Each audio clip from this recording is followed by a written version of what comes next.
तो डीएक्सन प्लेस का एड्रेस भी मैं आपको आगे शेयर करूंगी। मैं आयुर्वेद में एमडी हूँ, एमडी इन आयुर्वेदा। तो हम आयुर्वेदा से शुरू करते हैं, क्योंकि अगर हेल्थ आपको मेंटेन करनी है तो आयुर्वेद के कुछ कंसेप्ट्स है वो आपको भी पता होना जरूरी है।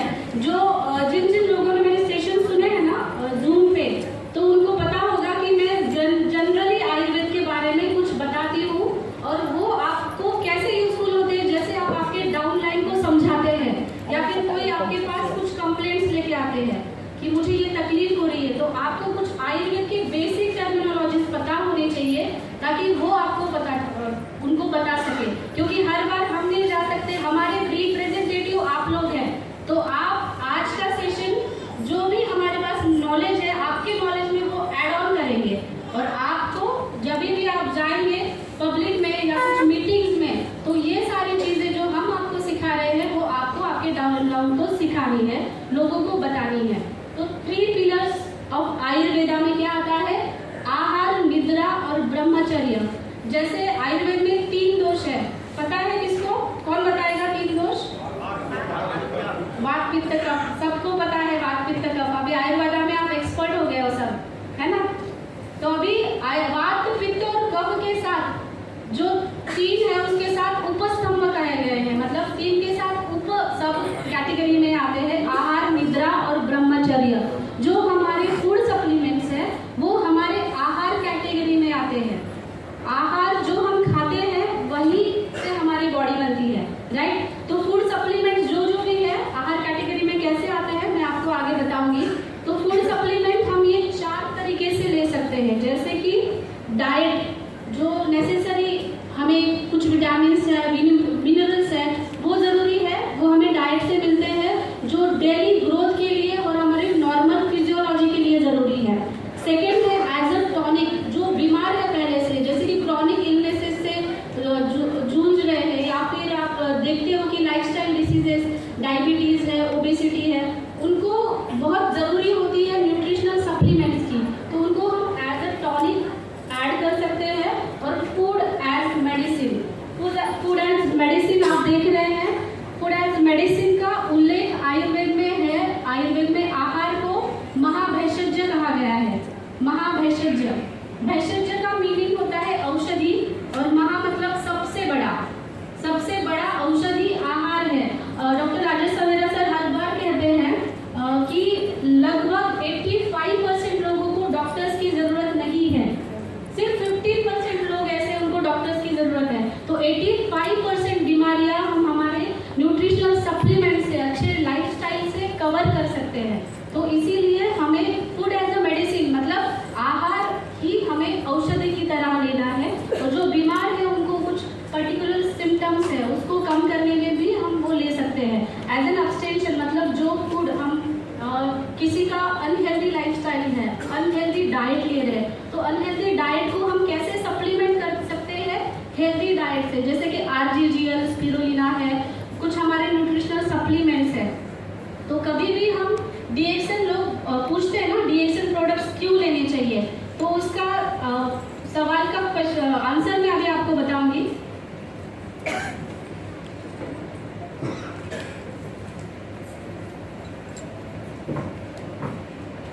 आप जैसे नोट्स लिख लीजिए सब लोग, क्योंकि अभी आप सुनेंगे और बाद में घर जाके भूल जाएंगे।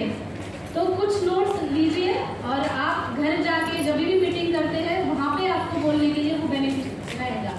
ओके, तो ये 3 चीज याद रखिए आप।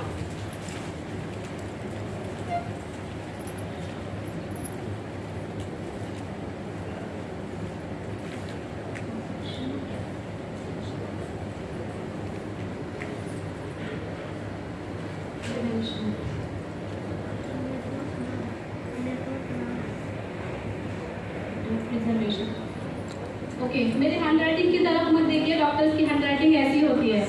ओके, तो ये 3 भी याद रखने हैं। प्रोटेक्शन, डीएक्सन प्रोडक्ट्स जो जिनको कुछ भी तकलीफ नहीं है फिर भी हम उनको कुछ सजेस्ट करते हैं, टी, कॉफी, मसाला टी, राइट, कुछ जूसेस, एलोवेरा, कंबूचा, तो उनको ये क्यों लेने हैं? हेल्दी लोगों को प्रोटेक्ट करने के लिए, आगे जाके कोई डिसीज ना हो।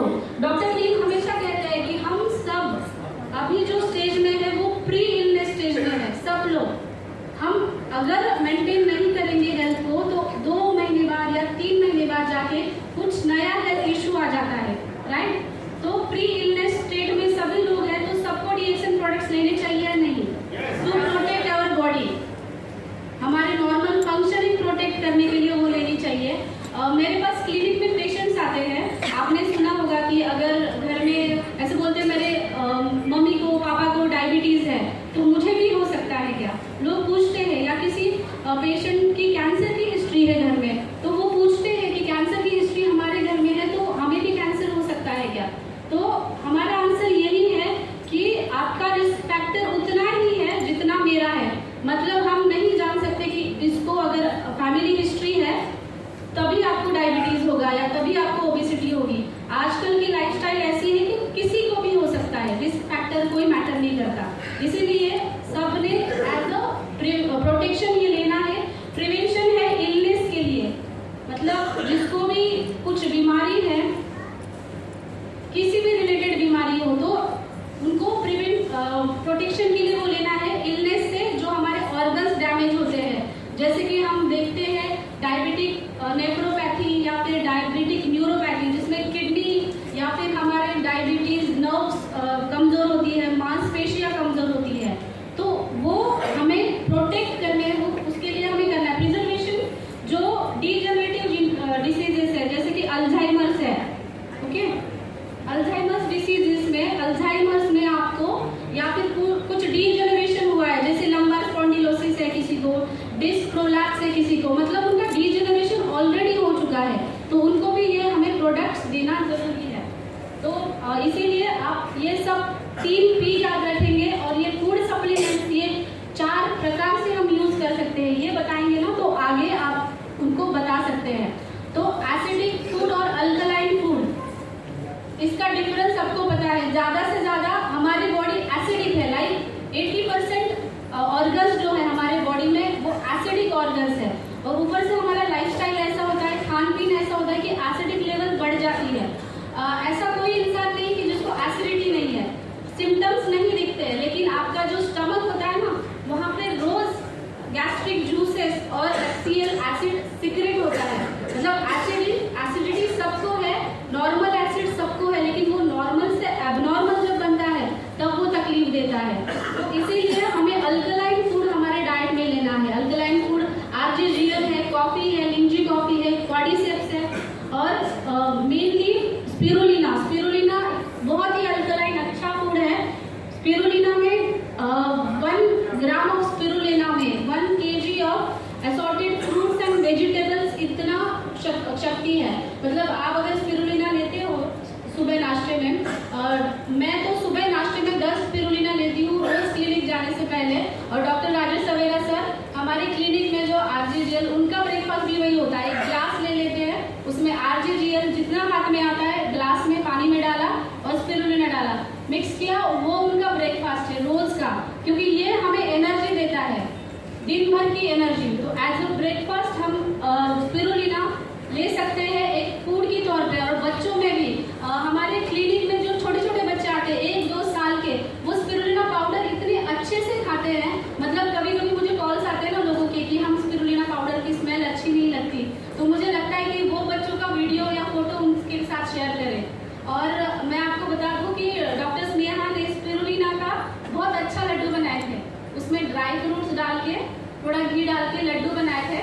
लास्ट वीक में हमारे पास फ्रांस के पेशेंट आए थे, मतलब वो डीएक्सएन की स्टार डायमंड है, फ्रांस पेरिस की, डॉक्टर राबिया नाम है, वो खुद डॉक्टर है, जनरल प्रैक्टिशनर है फ्रांस में। तो उनको वो लड्डू इतने अच्छे लगे, उन्होंने बोला आई वॉन्ट दिस प्रोडक्ट। तो डॉक्टर स्नेहा ने बोला कि ये प्रोडक्ट हमने बनाया यहाँ पे। तो आप ये स्पिरुलिना से ऐसे प्रोडक्ट घर पे बना सकते हो, या फिर आप किसी को बता सकते हो कि आप इससे लड्डू बनाए। किसी भी फॉर्म में स्पिरुलिना खाना चाहिए, मतलब बच्चे जनरली खाते नहीं है, तो बच्चों को भी आप बता सकते हैं कि आप इस फॉर्म में खा सकते हो, सूप में डाल के खा सकते हो, कैप्सूल्स भी खा सकते हो। तो स्पिरुलिना के बारे में मैं और एक बताऊंगी। स्पिरुलिना डायरेक्टली हमारे रक्त धातु के ऊपर काम करता है। धातु पता है ना सबको, धातुओं के नाम पता है, कौन बताएगा? ओके, मतलब आप मेरे सेशन अच्छे से नहीं देखते हैं। हाँ बोलिए। ओके, हाँ, वो नहीं, जो आयुर्वेद में धातु बताए हैं। हाँ हाँ मेद, मांस, मेद, अस्थि। ओके, आप मेरे सेशन देखते हो मतलब। मैं यहाँ पे लिखती हूँ धातु कौन से, क्योंकि इस धातु के ऊपर ही हमारे जो न्यूट्रिशनल सप्लीमेंट्स है इसके बारे में बताऊंगी मैं, ठीक है।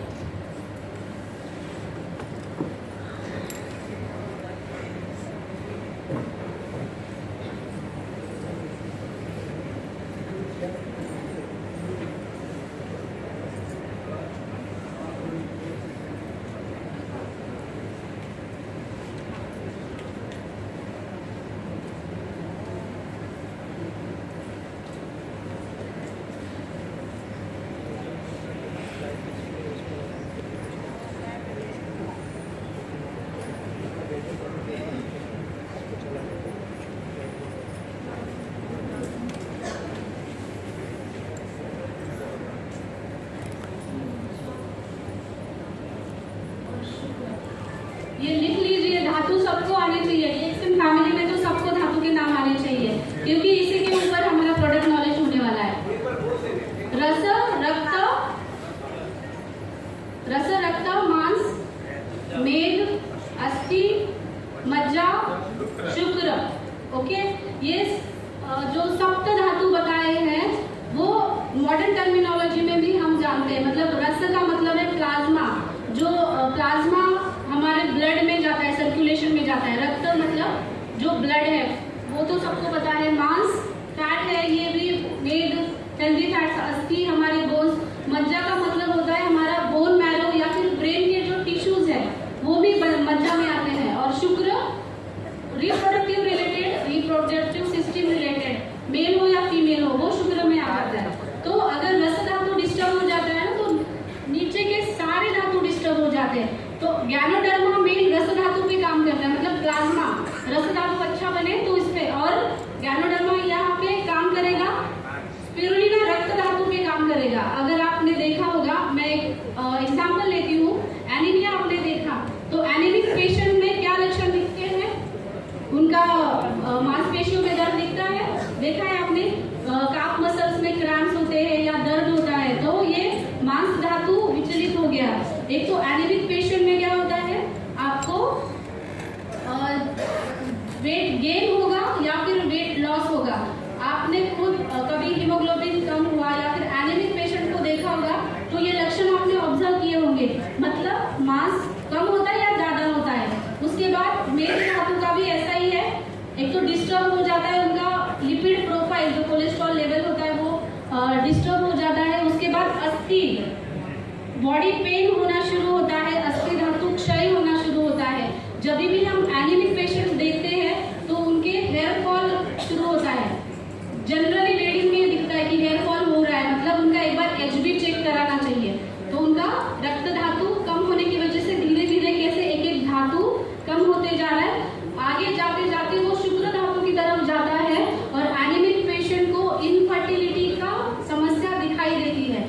जनरली प्रैक्टिस में मैंने देखा है कि जो इनफर्टिलिटी लेके आते हैं लोग, तो उनको हमने स्पिरुलिना भी शुरू किया तो रिजल्ट अच्छे से मिलता है। मेरे पास एक पेशेंट आई थी, उसका एचबी लेवल 5 था, सिर्फ 5 था। ऐसे में अगर आप किसी हॉस्पिटल में लेके जाते हो तो उनको डायरेक्टली एडमिट करके ब्लड ट्रांसफ्यूजन किया जाता है, लेकिन वो 5 एचबी में सिर्फ मैंने उनको स्पिरुलिना स्टार्ट किया था, साथ में हमारे आरजीजीएल चल रहा था, लेकिन स्पिरुलिना का ज्यादा डोज था, मतलब 15 स्पिरुलिना 1 महीना लिया उन्होंने और 1 महीने के बाद उनका एचबी 11 हो गया है। जो काम इंजेक्शन, मतलब आयरन के इंजेक्शन, आपको पता होगा कि वो कितने पेनफुल होते हैं। आयरन इंजेक्शन या फिर ब्लड ट्रांसफ्यूजन करना इतना पेनफुल है, तो हमारे पास इतनी पावरफुल फूड सप्लीमेंट है, हम उसको क्यों ना यूज करें, राइट? तो स्पिरुलिना का हमें मेन, अभी मैंने एग्जाम्पल बताया, लेकिन जो ग्रीन्स में होता है क्लोरोफिल और कैरोटिनॉइड्स, आंखों के लिए बहुत अच्छा है। आंखों की ज्यादा से ज्यादा नाइट ब्लाइंडनेस की कंप्लेंट्स हमें दिखती है, तो उसमें भी ये बहुत अच्छा है। मेन प्रोटीन का बहुत अच्छा सोर्स है ये। प्रोटीन के लिए लोग प्रोटीन शेक लेते हैं, आर्टिफिशियल प्रोटीन्स लेते हैं। तो जो भी लोग प्रोटीन इंटेक करना चाहते हैं तो ये नेचुरली कंज्यूमेबल प्रोटीन आप लेना चाहिए। अभी गाउट के पेशेंट, गाउट आपको पता होगा गाउट क्या है?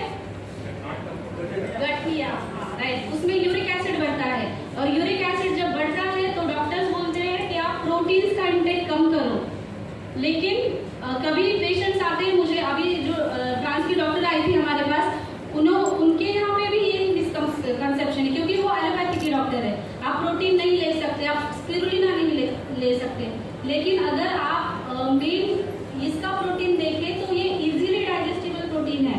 तो जैसे जिनको बताया गया है कि प्रोटीन नहीं लेना है, जैसे कि प्रोटीन यूरिया हो गया या फिर गाउट हो गया, उनको भी आप ये दे सकते हैं।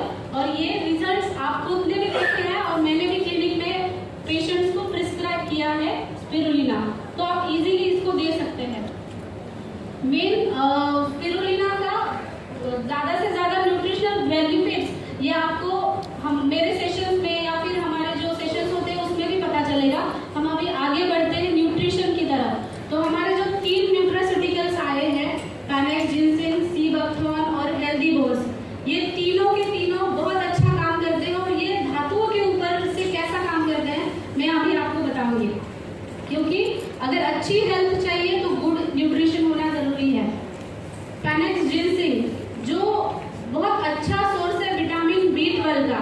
विटामिन B12 के ये सिम्टम्स आप में से बहुत लोगों ने ऑब्जर्व किए होंगे।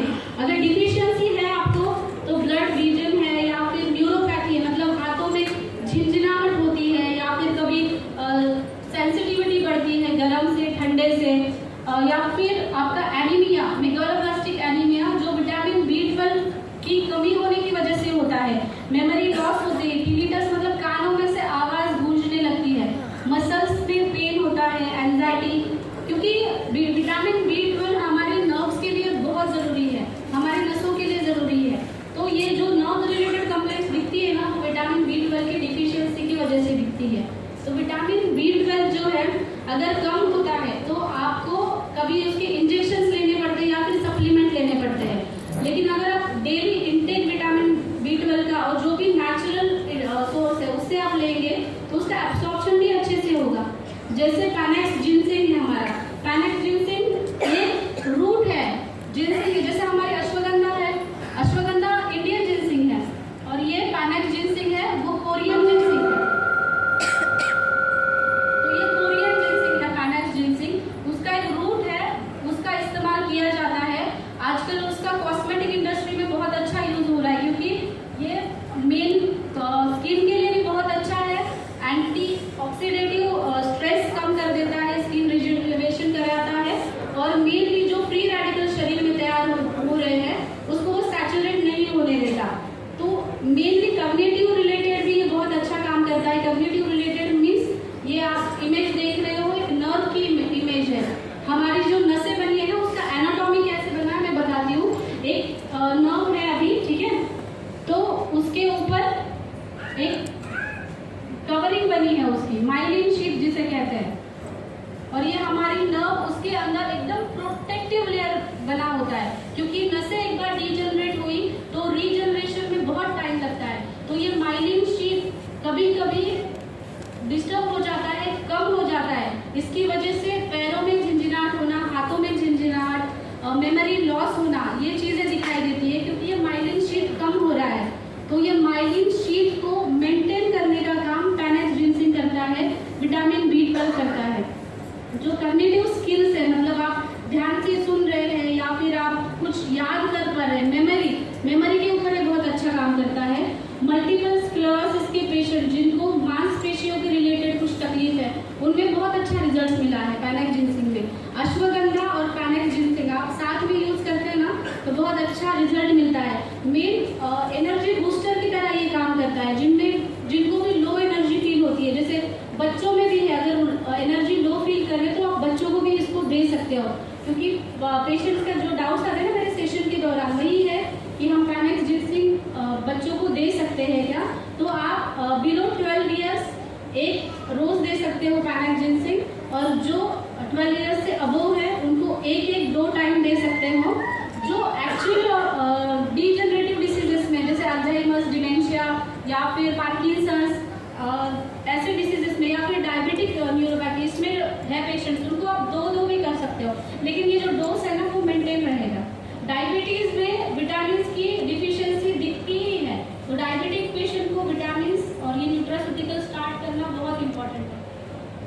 पीपीटी नहीं किया। तो सी बकथॉर्न के बारे में बात करेंगे। सी बकथॉर्न के बारे में मैंने सेशंस लिए बहुत सारे, लेकिन लगभग मुझे ऐसा पता चला है कि लोगों में सी बकथॉर्न के बारे में अभी भी ज़्यादा अवेयरनेस नहीं है। सी बकथॉर्न हिमालयन बेरीज होती है, इस प्रकार से दिखती है हिमालयन बेरीज। जो हमारा नेशनल डिफेंस सिस्टम है, उन्होंने इसको, हमारे जो सैनिक है उनका फूड या इसका जूस वो रोज लेते हैं एनर्जी के लिए। ओके, और ये हार्ट के लिए भी बहुत अच्छा है क्योंकि इसमें ओमेगा फैटी एसिड 3, 6, 7 और 9 है। ओमेगा फैटी एसिड्स की कैप्सूल्स इंडिया में उतना अवेयरनेस नहीं है, लेकिन अगर आप आउट ऑफ इंडिया जाते हो तो रोज लोग ओमेगा फैटी एसिड्स की कैप्सूल्स लेते हैं या फिर फिश ऑयल की कैप्सूल्स लेते हैं। आपने भी देखा होगा, उसके एडवर्टाइजेस भी आते हैं, या फिर रोज वो, क्योंकि उनके कार्डियोवैस्कुलर हेल्थ अच्छे से रहे, इसलिए ओमेगा 3, 6, 7 और 9। और sea buckthorn one and only plant source है जिसमें ओमेगा फैटी एसिड हमें 7 मिलता है, जो हमें प्लांट बेस में नहीं मिलता। तो हार्ट के, जैसे कि आपको ब्लड प्रेशर रेगुलर करना है या फिर आपको कोलेस्ट्रॉल रेगुलर रखना है, लिपिड प्रोफाइल, कभी ट्राइग्लिसराइड ज़्यादा बढ़ते हैं या फिर ब्लड कोलेस्ट्रॉल आपका नॉर्मल लेवल पे नहीं आता, इसका मतलब आपका मेद धातु बढ़ा है। अगर आपके गुड फैट कम हो रहे, गुड फैट क्या है? HDL, पता है HDL गुड, हाँ, कोलेस्ट्रॉल होता है हार्ट के लिए। अगर वो कम होता है तो LDL बढ़ता है, मतलब बैड कोलेस्ट्रॉल बढ़ता है। मतलब ये जो बैड फैट है, मेद धातु, उसकी वृद्धि हो रही है, तो धातु बढ़ रहा है। तो इसीलिए गुड फैट्स जैसे आप इंटेक करना चाहोगे उतने ही आपके HDL अच्छा बनेगा, और HDL जितना नॉर्मल रहेगा आपकी हार्ट की हेल्थ उतनी अच्छी रहेगी। सी बकथॉर्न का और बहुत अच्छा रिजल्ट मुझे मिला है अल्सर्स में, जैसे इंटेस्टाइनल अल्सर्स है, माउथ अल्सर है, स्टमक अल्सर है, कोई भी अल्सर्स में, क्योंकि इसका काम है टिश्यू रीजनरेशन करना। अगर हम बहुत कुछ हाइपर एसिडिटी होती है कुछ लोगों को, कुछ स्पाइसी फूड खा लिया तो दूसरे दिन माउथ अल्सर आ जाता है, तो इसके इंस्टेंट इफेक्ट मैंने देखे हैं कि उसी दिन आप, अगर आपने दो सी बकथॉर्न दिए तो 2-3 दिन में उनका माउथ अल्सर ठीक हो जाता है। तो ये बहुत अच्छा इसका रीजनरेशन का इफेक्ट है। प्लस ये हिपैटिक प्रोटेक्टिव, मतलब लीवर को ये प्रोटेक्ट करता है। लीवर को ज़्यादा से ज़्यादा डैमेज होता है बैड फैट से, कोलेस्ट्रॉल बढ़ता है तो फैटी लीवर हो जाता है ना, आपने देखा होगा बहुत पेशेंट्स का फैटी लीवर हो जाता है। तो फैटी लीवर ना होने के लिए ये हिपैटो प्रोटेक्टिव जो सी बकथॉर्न हमें डेली इंटेक करना चाहिए। एंटी ओबेसिटी है, गुड फैट बढ़ाता है, मतलब बैड फैट कम करेगा। तो वेट मैनेजमेंट में भी आप इसको यूज कर सकते हो। हेल्दी स्किन के आप अभी गूगल पे जाके कोई भी प्रोडक्ट सर्च करते हैं तो स्किन के प्रोडक्ट्स में बहुत सारा सी बकथॉर्न, क्योंकि उसका जो इसेंशियल ऑयल है उसमें विटामिन ई है, विटामिन ई के कैप्सूल्स लोग खोल के फिर लगा लेते हैं, राइट। तो ऑलरेडी इसमें विटामिन ई है जो आप कंज्यूम करते हो, तो आपका स्किन ओवरऑल ठीक हो जाता है, स्किन के लिए भी अच्छा है और आंखों के लिए भी। जो जैसे हम कैटरैक्ट बोलते हैं, ब्लड विजन होता है, कैटरैक्ट बार हो जाता है एल्डरली पीपल में कैटरैक्ट, तो कैटरैक्ट में भी इसका बहुत अच्छा रिजल्ट मिला है। जैसे इची आईज है या फिर आंखों में से कुछ पानी आ रहा है, तो इस कंडीशन में भी सी बकथॉर्न अच्छा काम करता है। अब हमारा नेक्स्ट न्यूट्रास्यूटिकल है हेल्दी बोन्स। तो सुबह हमने सब शून्य सेशन किया। यस